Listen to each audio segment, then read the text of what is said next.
Hi, this is part 2 of our reading log 14, which is what is the climax.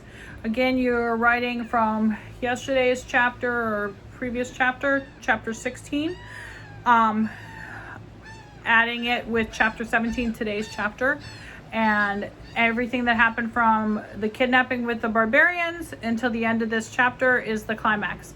And then we go with the following action after that. 6 sentences between the 2 days. Chapter 17 is titled Treasure Hunt. The next door we broke down was one into Rodon's room. I hoped to find some nice clues indicating that he'd be likely to head out now that he made off with all the loot of my treasury. But we found nothing. No handy map where X marked the spot, no travel brochures from sunny Arabia, no abandoned diary with crucial page ripped out, but that a clever detective could read by studying the impressions on the page beneath. Rodon had left behind the rugs on the floors, the tapestries on the walls, and all the furniture, but his clothes were gone, and there were no personal items or papers, nothing to show that this wasn't simply a spare guest room. "Any thoughts?" I asked Penrod. He gestured his men out of the room, then closed the door for privacy. In a low voice, he told me, "The news is already spreading. There's no way to contain it." It took a moment for his meaning to sink in. The guards had not been properly paid for the last couple of months, and even now those who knew about the theft were telling the others the new king had no money left with which to pay them. "What are the men likely to do?" "Leave," Penrod said. "Most of them. They'll try to find employment somewhere else." Sure, there was that nice barbarian camp in the vicinity that could probably use some new recruits, being down a few men since morning. But even if my guards didn't join the barbarians, how long could the castle stand without anyone to defend it? "I'll stay," Penrod assured me. "Of course." It was nice to have him feeling indebted to me. He continued, "I'll try to convince the men to give you a day or two. I'll tell them that you're tracking Rodon down, and it's just a matter of time before you recover the treasury." "You need to practice saying it with a straight face, or no one's going to believe you," I warned him. "Where do you think I should start looking?" Of course, it wasn't that easy. "I don't know, Princess." Obviously, that was part of the fun of this game, figuring that out. "Maybe I should start in Fairfield," I said. "You said Rodon always headed off in that direction. Just because the people there never heard of Rodon's mother, that doesn't mean they didn't see him. And wherever Rodon was, taking those bundles of money, it was within a day's journey from here. I'll take men with me and wagons, and to carry the money should we recover it." Talk about optimism. "Do you want me to accompany you or stay here?" Penrod asked. He was the only friendly one. "Do you want me to accompany you or stay here?" Penrod asked. He was the only friendly one I had met besides Lady Bliss. Well, and Rodon had been friendly, but now I saw that didn't count. Still, Penrod was more useful here. "Stay," I advised. "Try to talk the men into remaining here. Explain if they leave now, they've already worked the majority of a month without any pay. The worst that can happen is if they stay is a couple more days of work without pay. On the other hand, if things work out, they'll get paid when we get back, bonuses for anyone who stays. I'll assign loyal men to accompany you and to guard the treasure on its way back." This time, he managed to keep his skepticism from showing on his face. "My good friend, my carefully chosen ally, Abbess, refused to come with me, saying if I was just leaving now, I'll be away half the night, and he'd miss his weightlifting exercises for the evening. But he promised that if I did get back in time, he'd let me watch. As for my advisors, Sir Deming told me that to ask my official chosen advisor, and Sister Mary Ursula was going to be busy with her soul cleansing, skinny dipping, and the moonlight routine. As my official advisor, she advised me to join her. So off I headed to Fairfield. I rode ahead with 5 men, leaving the rest of the squadron to accompany the slower moving wagons, guessing I needed all the time I could to get to find Rawdon's stash.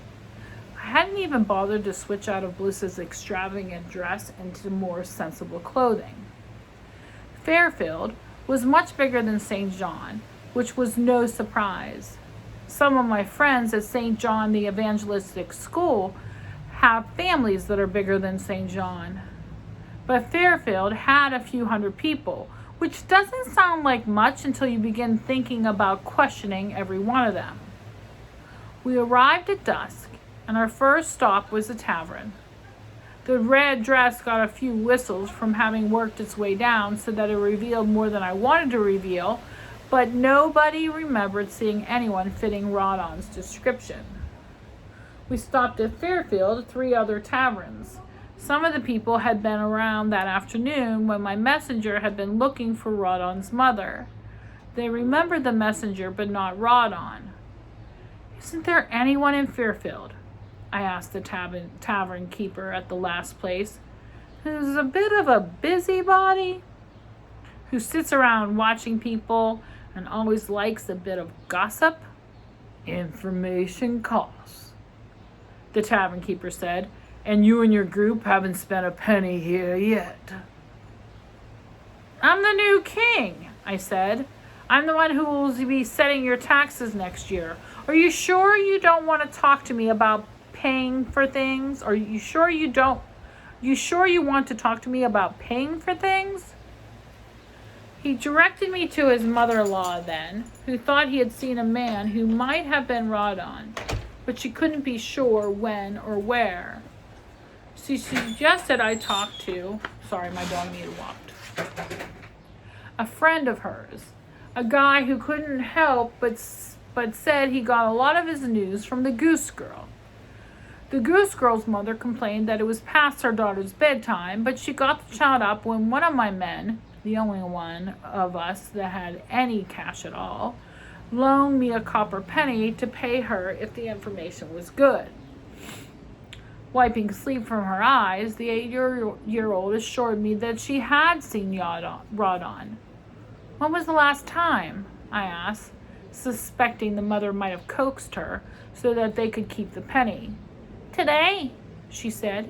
"He was carrying a big bundles of something or other, bigger than he usually does," which was exactly how I had described him to her. But then she added, "He was looking even more fidgety than usual." Fidgety? Well, how else would a man who had just made off with the king's treasury look?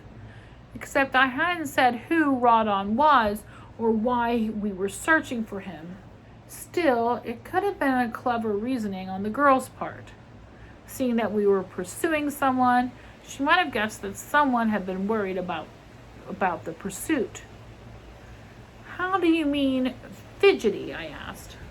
"Looking over his shoulder to see if anybody was watching," the girl said, "pretending to be just sitting by there in the shade eating his bread and cheese until no one was looking."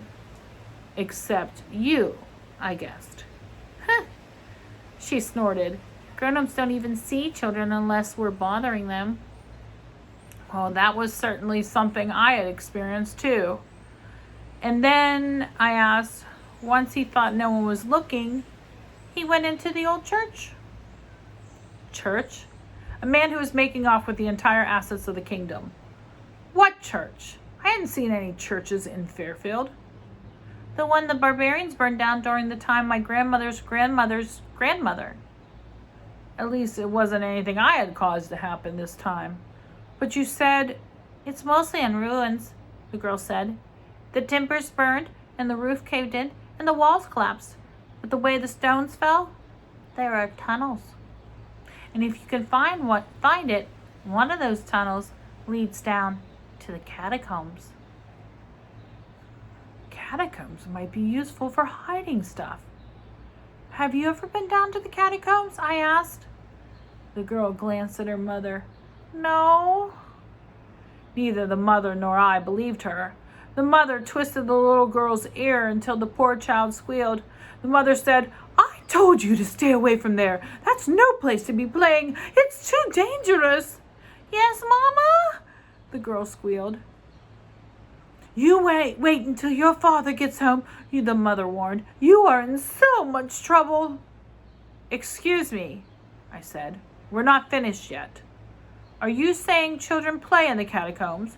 No, the girl said, but her mother still had a grip on her ear and warned, better not. Other children, I clarified. Still the girl said, no, it's too scary. We peek in once or twice. Ow! The boys sometimes dare each other to run in and circle the marker and run back out again. Ow, Mama! But they always run as fast as they can in case the ghosts. Nobody ever gets past the first room. Ow! How many rooms are there? The girl shook her head that she didn't know. The mother shrugged. The church is in front of the hill, and the hill is where we buried our dead before we started the cemetery. I said, we're willing to pay if you can show us how to get to that first room. Pay with what? The mother asked. You had to borrow for what you promised us already. Speaking of which, she held out her hand. I glanced at the guard to see if he had any more coins with him, but he shook his head. Can you describe the way to us? I asked the girl. She nodded, and I handed over the penny to her mother. Come on. The guards didn't have any money, but they did have the supplies to fasten the torches we needed if we were going to explore the underground. The church was, as the mother and the child had indicated, in ruins. I could see why the mother was frantic to keep her daughter away. We found the large tree, she said, marked the opening that led to the rubble. Crawling in was the tightest squeeze. After that, the pathway, though cramped, was well worn enough by hands and knees that we easily found our way through. Right turn at the fallen and burned beam. Right turn at the darker stone that was shaped like a round loaf of rye bread. Ignore the wide way, which looked like where you should go, but dead-ended a few feet beyond. A left turn under the slab of rock as long as and as wide as a man. The biggest danger was crawling while carrying torches. The risk of those in back burning the butts of those in front. Crawling in a dress 5 sizes too big was no fun either. I was worried I was going to crawl right out of it. Suddenly, the stone rubble ended and we were on the dirt floor. The ceiling just high enough that the second tallest guard could stand upright. I readjusted my dress the best I could. I saw the marker the goose girl had talked about, the tomboys having to circle if they dared, and it looked like a waist-high stone pedestal on which to rest a stone coffin. Was it just a marker showing what lay beyond, or was it, in fact, the final resting place of the first dead person? Too late to be grossed out by that. Beyond the marker, the walls had been scooped out and wooden shelves had been built into them, 3 high, lining both sides. But these had begun to decay and disintegrate, and many had tipped or collapsed entirely. What the shelves had held was, of course, the stuff and purpose of catacombs, dead bodies. Just within our torchlight, we could see a doorway, another room, presumably more bodies. They had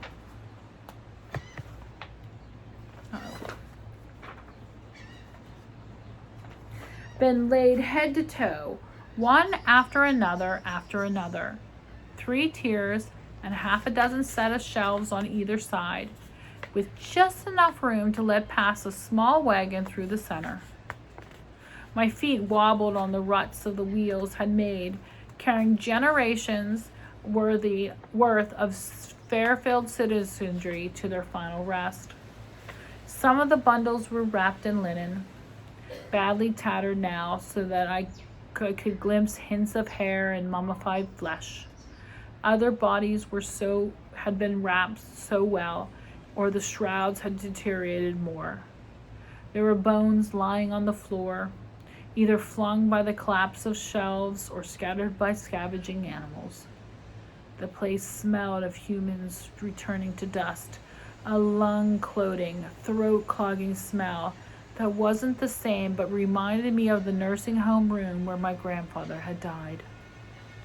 One of the guards stepped forward and shone his smoking torch on the side of the pedestal which the coffin rested. Janine de St. John didn't know how to read, but Gianni and Belisario had had enough years of Catholic education to know that requiescat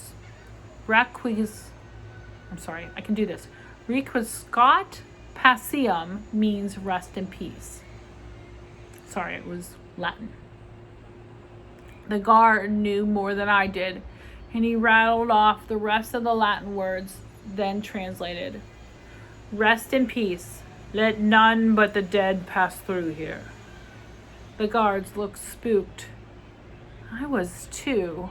Still, the dead didn't rest themselves here by themselves, I told them. It must be safe for living people to pass through. I took the lead, trying to ignore the shadows that my torch had set dancing on the walls. No sign of treasure, which made sense since Rawdon wouldn't have risked any especially daring Fairfield child stumbling upon his hoard. It had to be further in. We walked through onto the second room, which was identical to the first, and then the third. Some of the remains had been scattered at the time when people had still been visiting, for bones were piled up along the sides, the skulls resting on the floor, their empty eye sockets watching us. But that wasn't the important thing about the third room. The important thing about the third room was that there were 2 doorways leading out of it. Uh-oh. I shone the torch to the right-hand room. In the gloomy distance, I could make out 3 more doorways.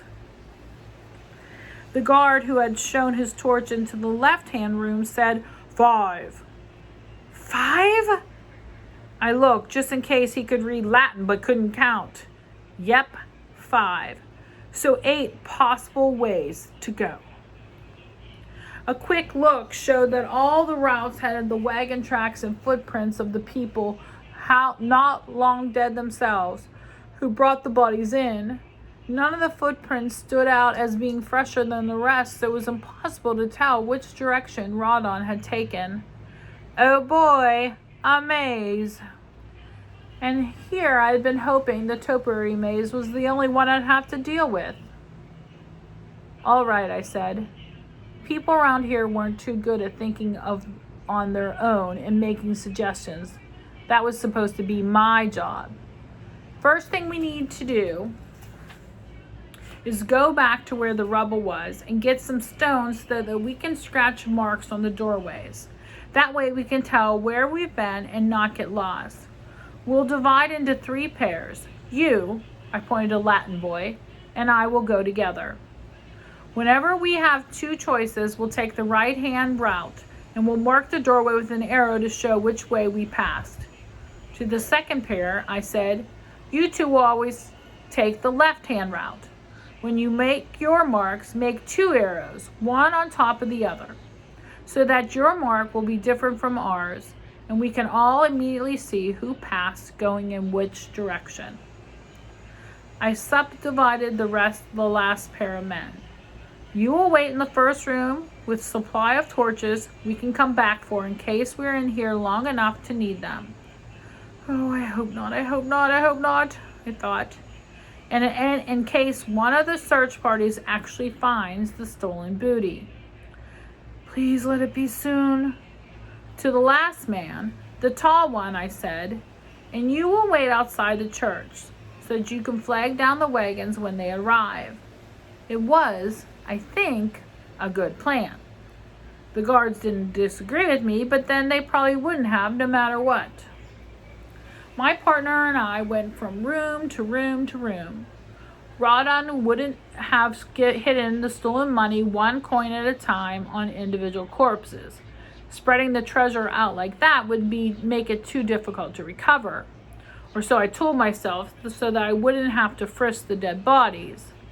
Already I suspected bugs were gathering on my dragging hem, and I worried about the bugs dropping down the front of my dress, bugs that had been crawling on and eating corpses. And then we came to a room just like all the others, except there were bodies not only on either side, but on the third wall also, and the one opposite the doorway by which we entered. And there were no other doorways. Just as I was turning back, convinced we reached a dead end, my partner whispered, "What's that?" And at that moment, I too caught the fluttering movement just beyond the glow of our torches. But there was nothing there. I was leery of approaching, but if something was moving, that might be a sign of a secret doorway.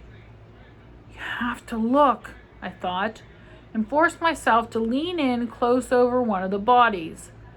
I held my breath against the stale and dusty smell and kept the torch up and away from the cobwebs that hung thickly. Let it be a current of air, I hoped, and not a swarm of maggots. Something brushed my arm. I squealed and just barely managed to keep from dropping the torch onto the corpse. Cobweb. Just a loose piece of cobweb despite my precautions. My partner hadn't fled, but neither had he come closer to make sure I wasn't under attack by Rawdon, the undead, or any other threat. There were no maggots.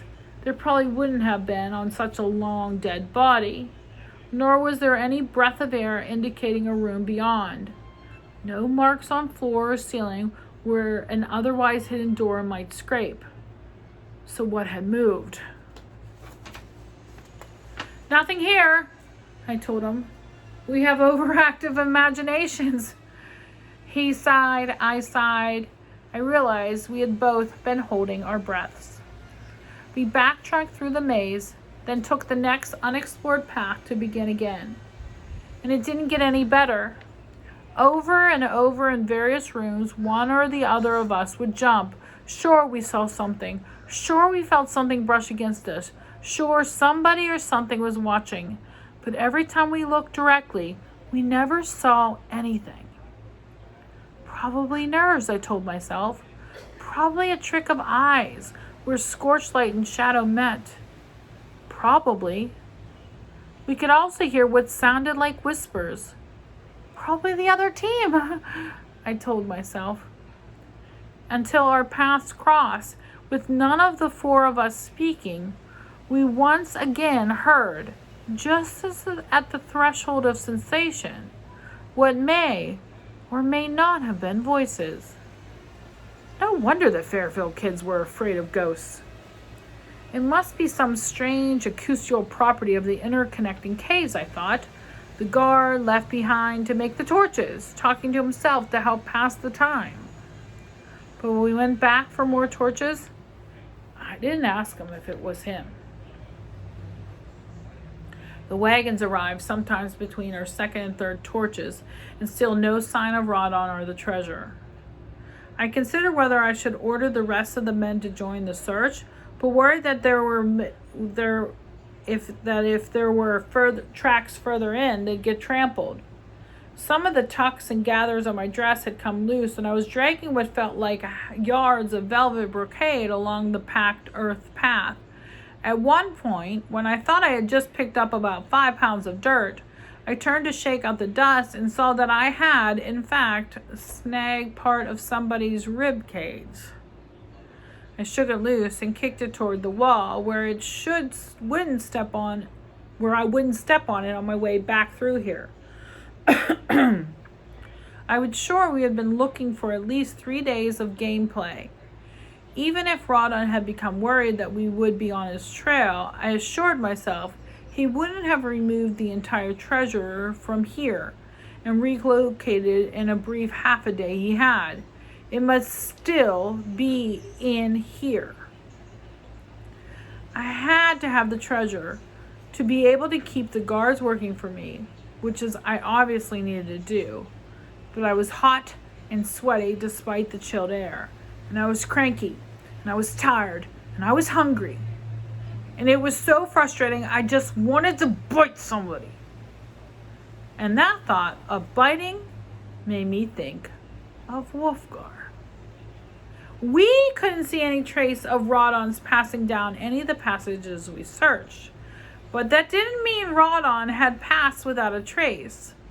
Surely someone with wolf-keen senses could smell where a living man had walked among the dead.